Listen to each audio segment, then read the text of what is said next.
ఎందుకంటే మన ఇంటి ముంగట గుంత పడుతుంది అంట. ఇంటి ముంగట గుంత పడితే దాంట్లో నీళ్ళు నిలబడతాయి. నీళ్ళు నిలబడితే దోమలు అవుతాయా కావా? గుడ్లు పెడతాయి, దోమలు అవుతాయి, ఇళ్ళలోకి వస్తాయి, కరుస్తాయి. అంతకంటే ముందు మనం ఏం చేయాలి? ఒక గుల్లెడు మట్టి తీసుకొని ఆ గుంత మూసేయాలి.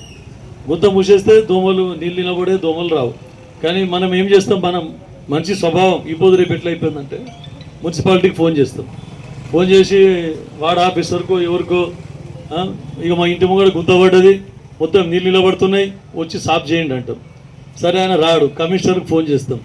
కమిషనర్కి ఫోన్ చేసి ఇక నీళ్ళు నిలబడుతున్నాయి, దోమలు అవుతున్నాయి, మీరు ఎవరు పట్టించుకుంటలేరు మున్సిపాలిటీలో అంటాం.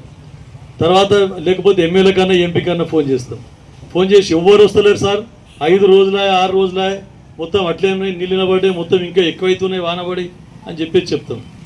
ఇన్ని ఫోన్ల పైసలు ఇన్ని చేసి ఇంతమందికి చెప్పే బదులు ఓ గుల్లెడు మట్టి తీసుకొని ఏదైనా చేసి దాన్ని మూసేసుకుంటే అయిపోతుంది కదా.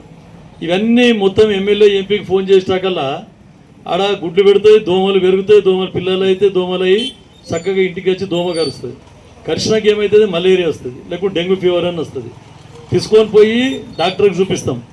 డాక్టర్ ఆ పరీక్ష ఈ పరీక్ష రాసి ప్లేట్లు ఎక్కియాలి, అది ఎక్కియాలి, ట్రీట్మెంట్ అంటే ఒక 10,000 రూపాయలు ఖర్చు అవుతాయి. మరి ఇక్కడ నీకు ఒక 100 రూపాయలు నాయి కావనుకుంటే తీసుకుపోయి ఒక గుల్లెడు మట్టి పోస్తే మన కూడా బాధ్యత, మనది కూడా 100% ప్రభుత్వం చేయాలంటే ఎక్కడ కూడా చేయది.